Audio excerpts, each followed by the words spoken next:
ಏನದೇ ಮಾಡಿ ಅಂತ ಒಬ್ಬ ಅಡ್ವೊಕೇಟ್ ಜನರಲ್ ಹೇಳ್ಬೋದೇ ಹೊರತು ಪರಿಶೀಲನೆ ಮಾಡಿ ಅಂತ ಹೇಳ್ತಾರೆ, ಆರ್ಗ್ಯುಮೆಂಟ್ ಮಾಡೋಕ್ಕೆ ಹೇಳ್ಬೋದೇ ಹೊರತು ಜಡ್ಜ್ಮೆಂಟ್ ಕೊಡ್ಸೋಕ್ಕೆ ಸಾಧ್ಯನೇ ಇಲ್ಲ. ಹಂಗಾರೆ ಇಲ್ಲ ಸಲದೆಲ್ಲ ಮಾಡ್ಬಿಡೋರು ಅವೆಲ್ಲ ಸುಳ್ಳು.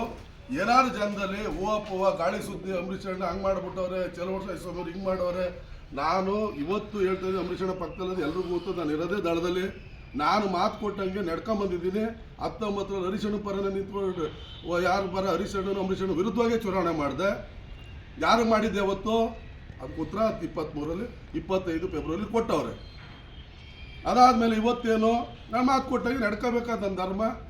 ನಾನು ಅವತ್ತು ನನ್ನ ಮಗನಾಣೆ ಮಾಡಿಬಿಟ್ಟು ಇನ್ನೊಬ್ರು ಒಂದು ಕಮಿಟ್ ಆಗೋ ರಾಜಕಾರಣ ಇಲ್ಲ, ಅವ್ರು ಬಂದಂಥ ಅಭ್ಯರ್ಥಿಗೂ ನಾನು ಮತ ಕೇಳಕ್ಕೆ ಬಂದಾಗ ಹೇಳಿ ಕಳಿಸಿದ್ದೀನಿ.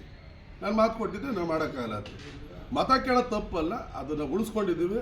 ಇದೇ ರೀತಿ ತಾಲೂಕು ಜನ ಕೇರ್ಪೇಟೆ ಹೆಸರನ್ನು ಉಳಿಸಿ ಯಾವ ಕಾರಣಕ್ಕೂ ನಮ್ಮ ತಾಲೂಕನ್ನ ಅತಿ ಹೆಚ್ಚು ದುಡ್ಡಿಗೆ ಮಾನ್ಯತೆ ಕೊಡಬೇಡಿ.